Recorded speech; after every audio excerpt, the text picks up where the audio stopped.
Hello friends, welcome back to Wawa AS. Welcome back to the discussion on Vision Economy PT365. So this is part 18 of the lecture series where we are going to finish with the Vision Economy PT365 discussion. In the previous lecture, that is in part 17, we have seen the first part of energy topic. And here in this lecture, we are going to finish with this energy topic and we are going to see the important topics that we have in the miscellaneous one. Okay? Now let's begin with the discussion. So in this, the first one, what we have is the India Gas Exchange in the gas and oil sector. This India Gas Exchange is India's first gas exchange, and this was launched as a subsidiary of the India Energy Exchange. And this India Gas Exchange is a digital trading platform where the buyers and the sellers of the natural gas, they trade in the spot market and in the forward market for the imported natural gas. And this is done across three hubs. So those three hubs are, remember, Dahej and Hazariyah in Gujarat and Kakinada in Andhra Pradesh. These three are the hubs where the digital trading will take place.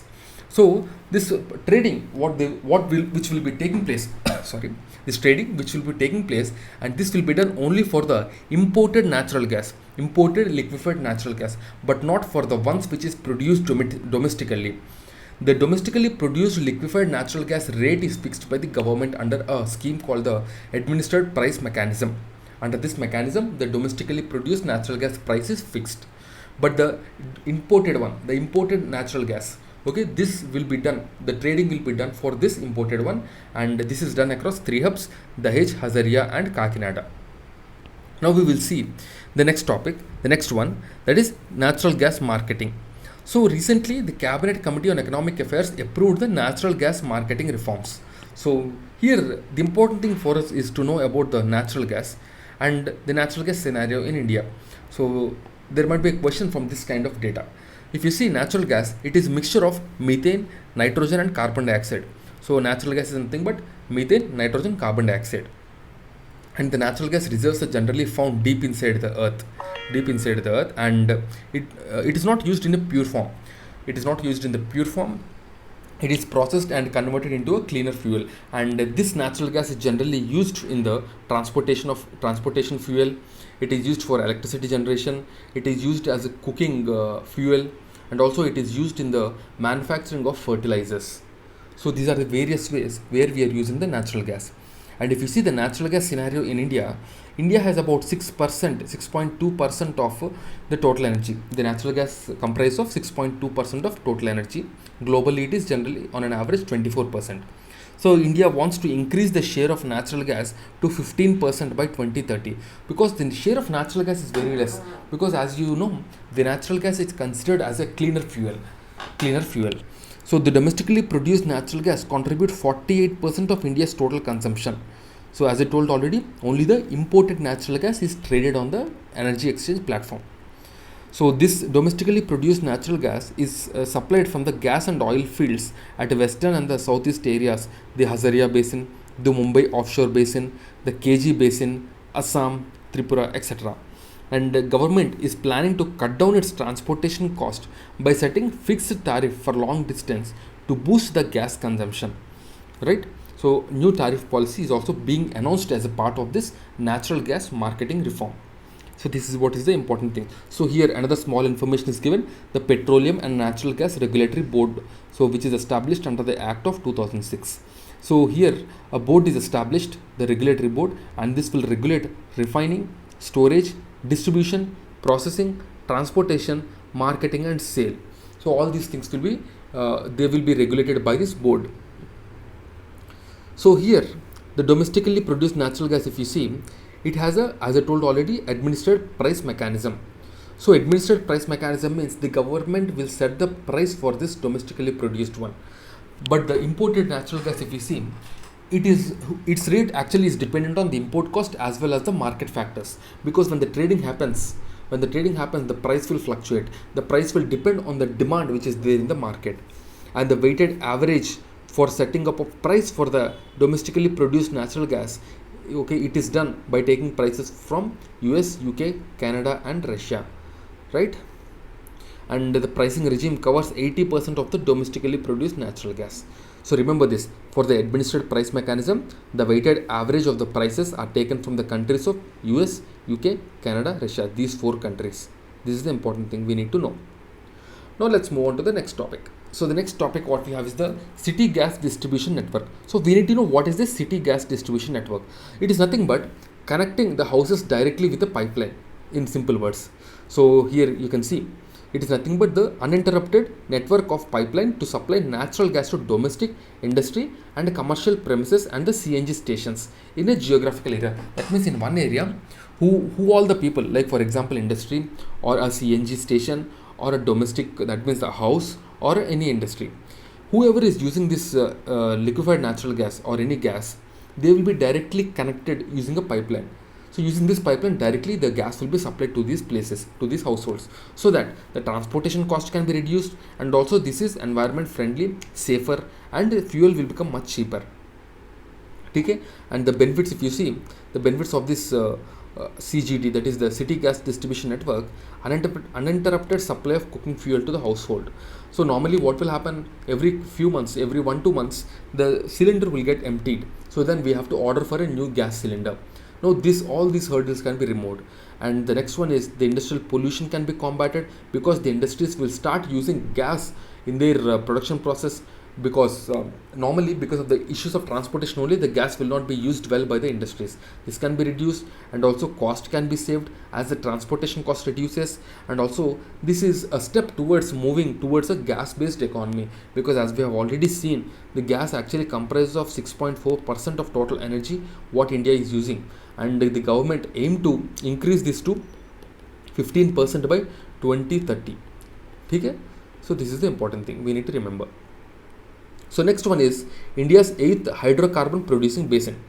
So currently India has 7, and this is the 8th hydrocarbon basin. So here ONGC began crude oil production from Bengal basin. So Bengal basin became the 8th producing basin.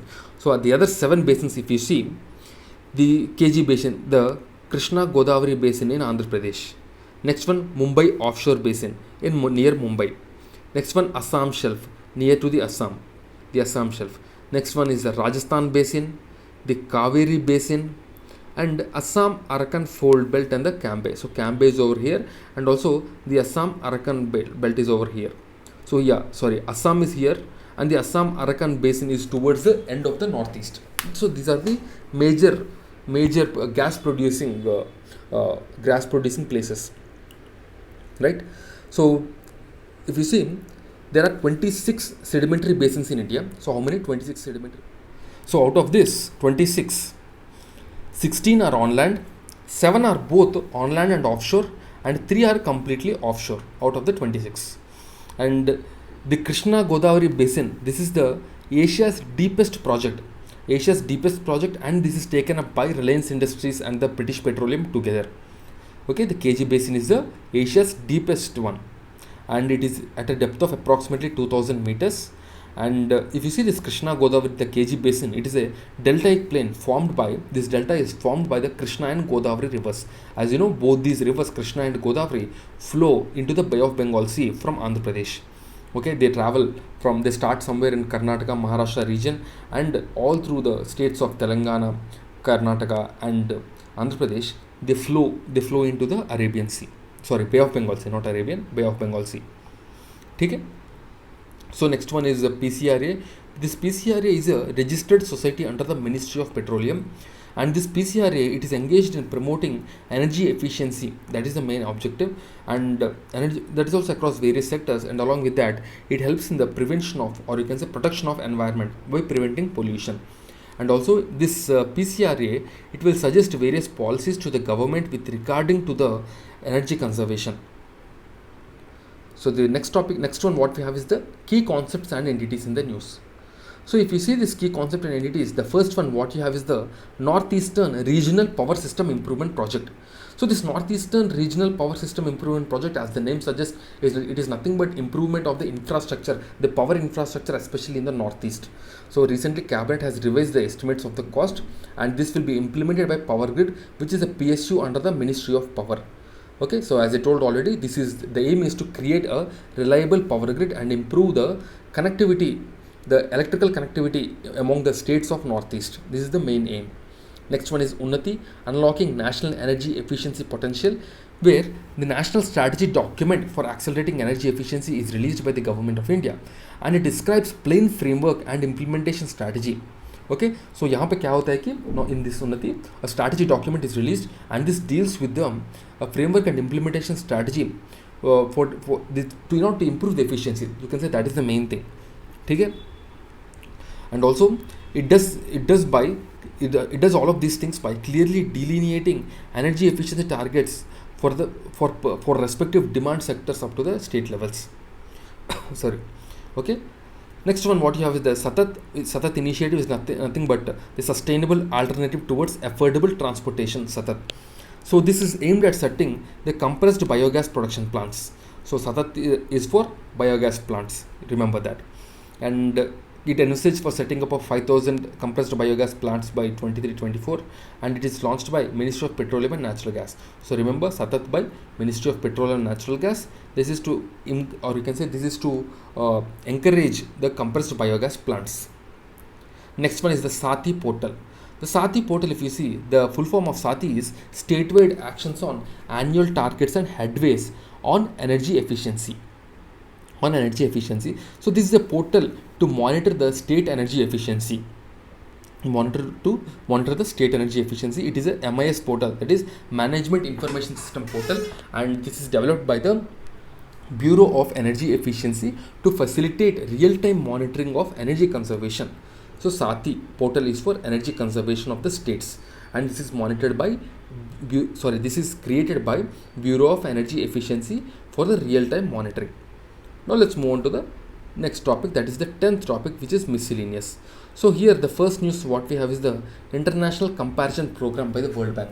This International Comparison Program, if you see, World Bank has released this, and under this, the purchasing power parity, the PPPs are released. So what is the PPP exchange that is released? It is released under the International Comparison Program. So this International Comparison Program is a data collection initiative managed by World Bank under the UN Statistics Commission, and the main objective is to produce comparable volume of GDP and expenditure components based on PPPs. Okay? Now you have to understand one important thing. What is PPP? The purchasing power parity. What is that? So if you see PPP, it is nothing but the exchange rate. Exchange rate based on the good type, or you can say based on the value that the good has in a certain country. Now we will understand this. For example, there is a pair of shoe which costs 2,500 rupees in India, and this pair of shoe costs $50 in USA. So that means, according to this, $1 is equal to 50 rupees in India, according to the purchasing power parity. Okay? But normally, what is the exchange rate? It is somewhere about 70 rupees based on the market rate. But according to the purchasing power parity, it is only 50 rupees. So for measuring the purchasing power parity, the actual value of money is taken into account. And this will help in comparing the living standards across the countries. And this is used by World Bank to construct various measures of global poverty. This PPP. Okay, so the PPP, if you see, this purchasing power parity, this is based on the money value, whereas the exchange rate, which is based on the market value, is dependent on the demand and supply of the market, demand and supply forces of the market, right? So this is about this PPP. So next one, what we have is the lower middle income nation status for India. So this is also released by World Bank only. So World Bank every year it announces the income groups of the countries. So which country is in which income group? Normally there are 4 income groups: the low, lower middle, upper middle, and higher income countries. So, okay, so this is how the World Bank classified, and India is currently a low middle income country. So for this, the World Bank uses gross national income per capita. So gross national income means nothing but the total money earned by the country. That means the GDP of the country plus the money sent by the Indians who are living in the foreign. That is the remittances which is sent to India, minus the foreigners who are working in India who send their money back to the foreign country. That is the remittances by foreign people in India. Okay, so this is nothing but the gross national income, and the per capita gross national income is taken into account for classifying the countries.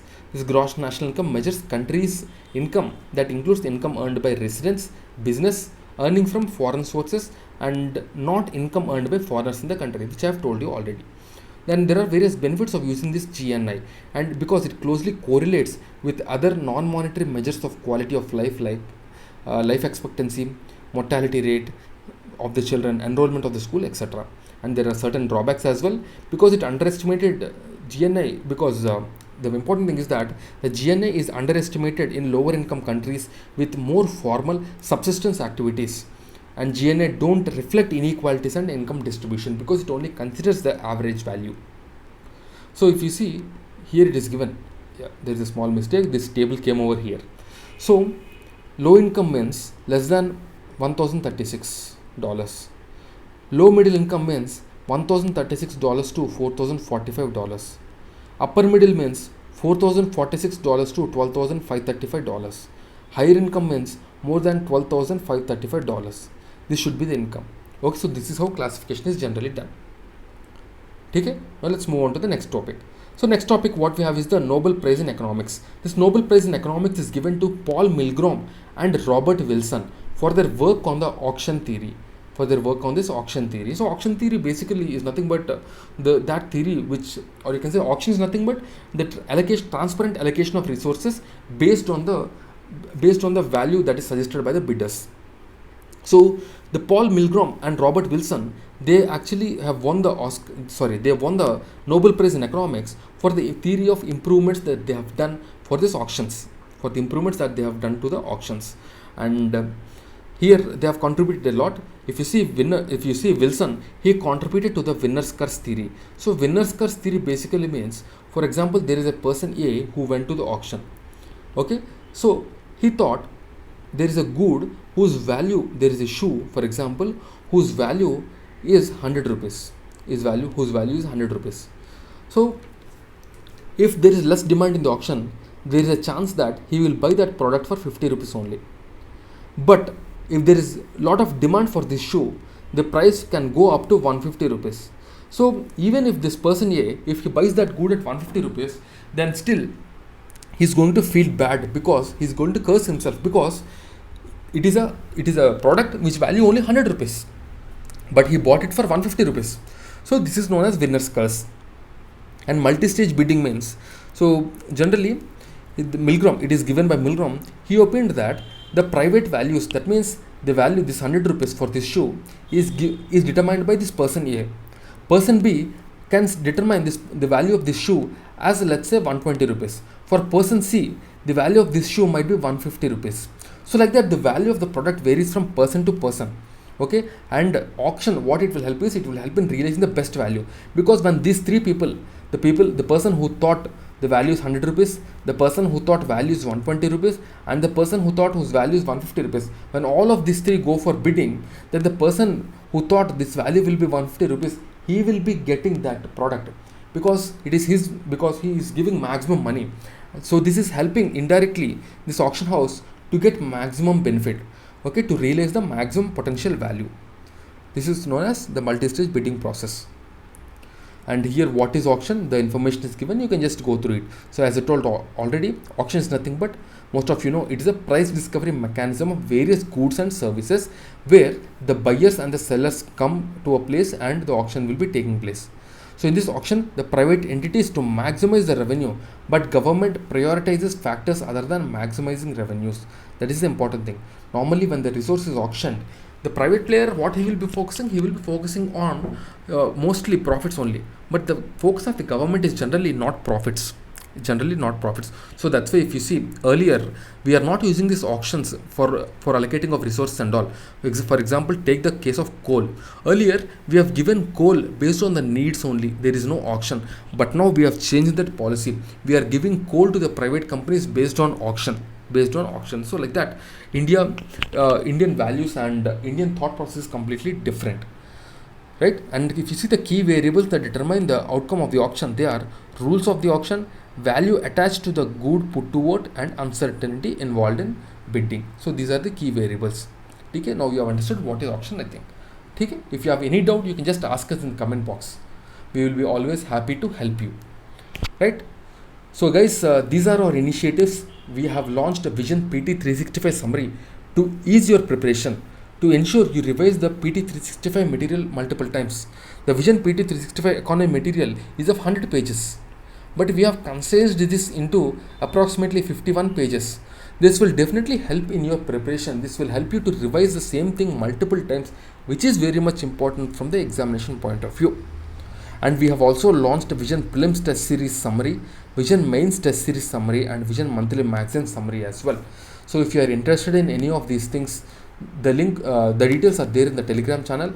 I am giving the link of the Telegram channel in the description, so do check it out over there.